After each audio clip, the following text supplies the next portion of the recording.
నమస్తే, welcome to Liya news. ప్రజల ప్రాణాలను హరించి సంపాదించినటువంటి లిక్కర్ సొమ్ముకు సంబంధించి మరొక డంపు బయటపడింది. A1 గా ఉన్నటువంటి రాజ్ కసిరెడ్డి అనుచరుడు బయటపెట్టిన వివరాల మేరకు శంషాబాద్ లోని సులోచన ఫామ్ గెస్ట్ హౌస్ లో ఈ డంపును స్వాధీనం చేసుకున్నట్టు తెలుస్తోంది. అయితే ఇక్కడ పట్టుబడ్డటువంటి ఈ 11 కోట్లు ఎవరి డబ్బు, ఎక్కడి డబ్బు? ఇక్కడ మనకి రెండు రకాల అంశాలు ఉన్నాయి. ఒకటి ముడుపుల ద్వారా వచ్చినటువంటి డబ్బా, లేదు అంటే షాపుల నుంచి కలెక్ట్ చేసినటువంటి డబ్బా. తెలుసుకునే ప్రయత్నం చేద్దాం. మనతో పాటు ఉన్నారు సీనియర్ జర్నలిస్ట్ సత్యమూర్తి గారు. నమస్కారం. నమస్కారం అండి. 11 కోట్లు సీజ్ చేశారు ఈరోజు అధికారులు. సో అది కూడా తెలంగాణలోని శంషాబాద్ దగ్గరలో ఉన్నటువంటి ఒక గెస్ట్ హౌస్లో. సో ఈ 11 కోట్లు పట్టుబడిన తర్వాత మరి అందరూ కూడా చర్చించుకుంటూ ఉంటారు కదా, ఏం డబ్బు అంటే ఓవరాల్గా అది కుంభకోణానికి సంబంధించిన డబ్బు, కానీ అది ఎలా సేకరించిన డబ్బు అంటే వీళ్ళు ముడుపులు తీసుకున్నారు కదా, ముడుపుల డబ్బు అంటారా, లేదు అంటే గవర్నమెంట్కి అందాల్సిన డబ్బుని ఇక్కడ దాచారంటారా? సో మీ విశ్లేషణ ఏంటి దీనిపైన? అంటే మొత్తానికి 2 రకాల ఛానల్స్లో డబ్బులు ముట్టినాయి. ఒక ఛానల్ ఏంటి అంటే అక్కడ మద్యం కుంభకోణం ఎట్లా జరిగింది అంటే ఫస్ట్ ఏం చేశారు అంటే సీటెల్ సాఫ్ట్వేర్ ఉంటుందన్నమాట. ఈ సీటెల్ సాఫ్ట్వేర్ ఏంటి అంటే అది ఆటోమేటిక్గా అంతకు ముందు నెలలో ఏ బ్రాండ్స్ ఎక్కువ అమ్ముడుపోయినాయి, ఆ బ్రాండ్ ఎంత ఇండెంట్ పెట్టారు, మళ్ళీ కొత్తగా ఎంత పెట్టారు, ఆ ఇండెంట్లు ఇవి చూసుకొని ఆ పెట్టిన ఇండెంట్ కన్నా ఒక 10% ఎక్కువ వేసి డిమాండ్ ఉంది కాబట్టి ఆ ఆటోమేటిక్గా దాన్ని ఆర్డర్ ప్లేస్ చేస్తుంది. దాన్ని సీటెల్ సాఫ్ట్వేర్ అంటారు. సీటెల్ వాళ్ళు దాన్ని పెట్టిన సాఫ్ట్వేర్. జగన్మోహన్ రెడ్డి అధికారంలోకి రాగానే ఈ సీటెల్ సాఫ్ట్వేర్ని ఆపేశాడు. సీటెల్ సాఫ్ట్వేర్ పనిచేయకుండా చేసేసి దాని స్థానంలో మాన్యువల్గా ఆర్డర్లు పెట్టే విధానాన్ని తీసుకొచ్చాడు. అంటే ఆటోమేటెడ్ వ్యవస్థ నుంచి మాన్యువల్గా ఆర్డర్లు పెట్టే వ్యవస్థకి జగన్మోహన్ రెడ్డి మార్చాడు. ఎందుకు మార్చాడు అంటే ఇప్పుడు ఈ బయటకు వచ్చిన కుంభకోణమే అది.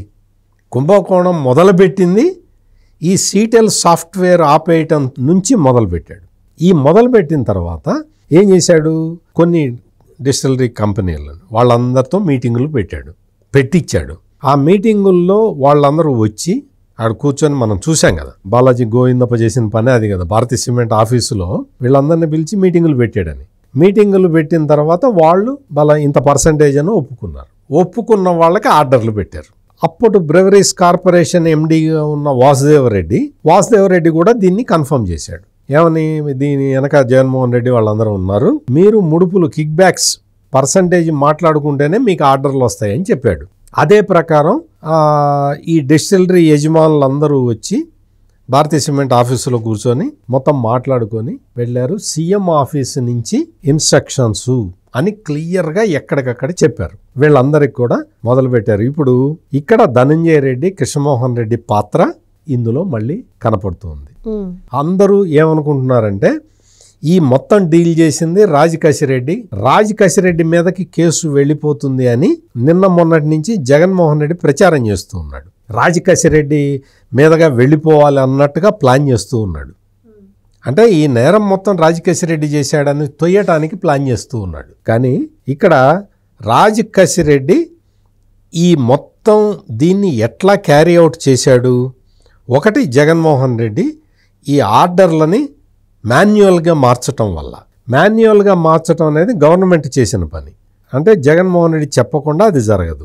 పాయింట్ నెంబర్ 2, బ్రెవరీస్ కార్పొరేషన్ ఎండీగా వాసుదేవరెడ్డిని తీసుకొచ్చి పెట్టడం. ఎండీగా వాసుదేవరెడ్డిని తీసుకొచ్చి అక్కడ పెట్టిన దగ్గర నుంచే కుంభకోణానికి ప్లాన్ అంటే ముందర కుంభకోణం ప్లాన్ చేసుకొని వాసుదేవరెడ్డిని తెచ్చి అక్కడ పెట్టుకున్నారు. ఇక్కడ మొత్తం రాజ్ కసిరెడ్డి ఇవన్నీ ఆర్డర్లు వీటికి సంబంధించిన ఆ మొత్తం కమిషన్లు, కిక్ బ్యాక్స్ వాటికి సంబంధించిన ఇది అతను చేస్తే మిగిలిన పనులన్నీ వీళ్ళందరూ చేశారు. ప్రభుత్వం అధికారికంగా అంటే జగన్మోహన్ రెడ్డి ప్రభుత్వం, జగన్మోహన్ రెడ్డి కార్యాలయం, ముఖ్యమంత్రి కార్యాలయం ఇందులో అధికారికంగా ఇన్వాల్వ్ అయిపోయి ఉన్నది.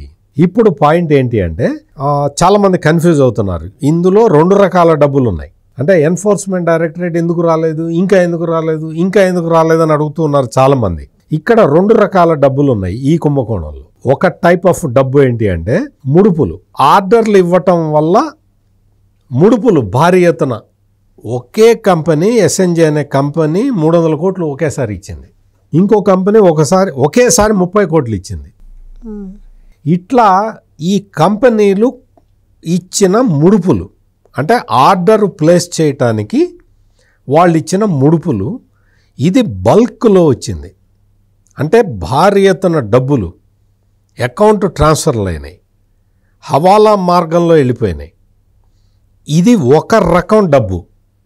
రెండో రకం డబ్బు ఏంటి అంటే ఈ మద్యం దుకాణాల్లో డిజిటల్ ట్రాన్సాక్షన్స్ ఏమీ లేకుండా కేవలం క్యాష్ మాత్రమే వసూలు చేసి ఆ క్యాష్ కూడా చిల్లర లేకుండా కేవలం 500 రూపాయల నోట్లుగా మార్చి మొత్తాన్ని అదంతా డంపులకి తరలించారు.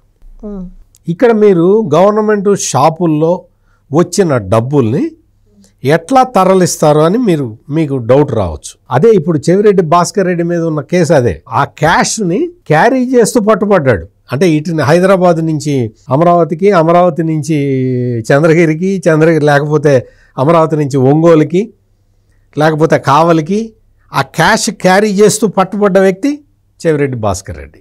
ఈ క్యాష్ అంతా కూడా ఎక్కడైతే ఈ షాపుల్లో మద్యం షాపుల్లో వచ్చిందో ఈ క్యాష్ని యాజ్ ఇట్ ఈజ్గా క్యాష్ 500 నోట్ల రూపంలో తరలించారు. ఇప్పుడు మద్యం సప్లై చేసిన డిస్టిలరీలకి డబ్బులు ఇవ్వాలి కదా. మద్యం సప్లై చేసిన డిస్టిలరీలకి ఈ కమిషన్లు మినహాయించుకొని డబ్బులు ఇచ్చారు. అంటే వాళ్ళ అకౌంట్ అక్కడ సెటిల్. ఇక్కడ ఈ క్యాష్ అంతా కూడా బల్క్లో వచ్చిన ముడుపులన్నీ కూడా అంటే వాళ్ళ దగ్గరికి రావాలి. గవర్నమెంట్ వాళ్ళకి పే చేస్తుంది, డిస్టిలరీకి పే చేస్తుంది. డిస్టిలరీ దగ్గర నుంచి మళ్ళీ ముడుపులు వెనక్కి వచ్చినాయి. సో వాళ్ళకి ఇంకా ఆ డబ్బులు వాళ్ళకి మిగిలినట్టే, ఇక్కడ వీళ్ళకి ముడుపులు మిగిలినట్టే.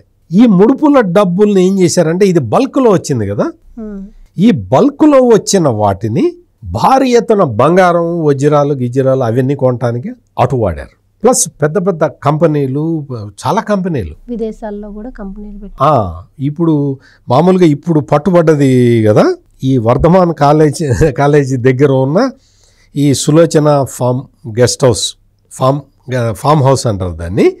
ఈ ఫామ్ హౌస్లో పడ్డ దీన్ని దొరికిన క్యాష్ అంతా కూడా ఈ విజయేందర్ రెడ్డి అనే అతని దగ్గర ఆ గెస్ట్ హౌస్ అతనిది. ఈ విజయేందర్ రెడ్డి వీళ్ళందరూ ఎవరు అంటే R8 హాస్పిటల్స్ అని ఉంది హైదరాబాద్లో. ఈ R8 హాస్పిటల్స్కి తీగల ఉపేందర్ రెడ్డి, తీగల విజయేందర్ రెడ్డి వీళ్ళు డైరెక్టర్లు. మీకు గుర్తుండే ఉంటుంది రాజ్ కసిరెడ్డి పెట్టుబడులు హైదరాబాదులో రియల్ ఎస్టేట్లో, హాస్పిటల్ బిజినెస్లో, సినిమాలు తీయటంలో పెట్టుబడులు పెట్టాడు అని ఎప్పుడో 6 నెలల కిందటే బయటకు వచ్చింది. ఈ R8 హాస్పిటల్స్ ఉంది కదా, ఈ R8 హాస్పిటల్స్ ఈ విజయేందర్ రెడ్డిది. అందులో పెట్టుబడులు వచ్చినాయి. ఇదే విజయేందర్ రెడ్డి సినిమాలు తీశాడు, కొన్ని సినిమాలు తీశాడు. UI క్రియేషన్స్ ఏదో ఉంది, అటువంటి క్రియ ఏదో ఒకటి ఉంది. ఆ బ్యానర్ మీద ఈ విజయేందర్ రెడ్డి సినిమాలు తీశాడు. ఇదంతా ఏంటి మీకు డౌట్ రావచ్చు, సినిమాలు ఎందుకు తీశారు అనే డౌట్ రావచ్చు. సినిమాలంతా కూడా అంటే మొత్తం అందరికి కూడా వాళ్ళందరికీ క్యాష్ ఇస్తారు. సినిమాలో నటించే వాళ్ళకి లేకపోతే టెక్నీషియన్స్కి వాళ్ళందరికీ కూడా క్యాష్ డిస్ట్రిబ్యూషన్ ఉంటుంది. అందుకని ఈ క్యాష్ను ఉపయోగించటానికి ఈ పద్ధతి వాడారు. అందుకని ఇప్పుడు ఈ గెస్ట్ హౌస్లో, హైదరాబాదు శివార్లలోని గెస్ట్ హౌస్లో పట్టుబడ్డ ఈ క్యాష్ అంతా కూడా మొత్తం ఆంధ్రాలో ఈ వైన్ షాపుల్లో కలెక్ట్ చేసిన డబ్బులు ఇటు వచ్చినాయి. ఇట్లా మొత్తం కూడా రూటింగ్ చేశారు. అంతా రూటింగ్ చేసుకొని క్యాష్, ఇదే క్యాష్ ఇక్కడ ఒక చోటే పట్టుబడ్డ. చాలామంది ఏమనుకున్నారంటే హైదరాబాదులో ఒక 7 చోట్ల క్యాష్ డంపులు ఉన్నాయంటే అంత తప్పు చెప్తున్నారు. పోలీసులు ఊరికి ఇవన్నీ కల్పించి కథలు చెప్తున్నారు. ఇవన్నీ బేతాళ కథలని జగన్మోహన్ రెడ్డి కూడా చెప్పాడు కదా. మరి జగన్మోహన్ రెడ్డి బేతాళ కథలో 11 కోట్లు వచ్చేసింది క్యాష్ అట్టపెట్టెల్లో పెట్టి బేతాళ కథల్లో 11 కోట్లు వచ్చేసింది జగన్మోహన్ రెడ్డి. ఇంకా డంపులు ఇంకా బయటకు వస్తాయి.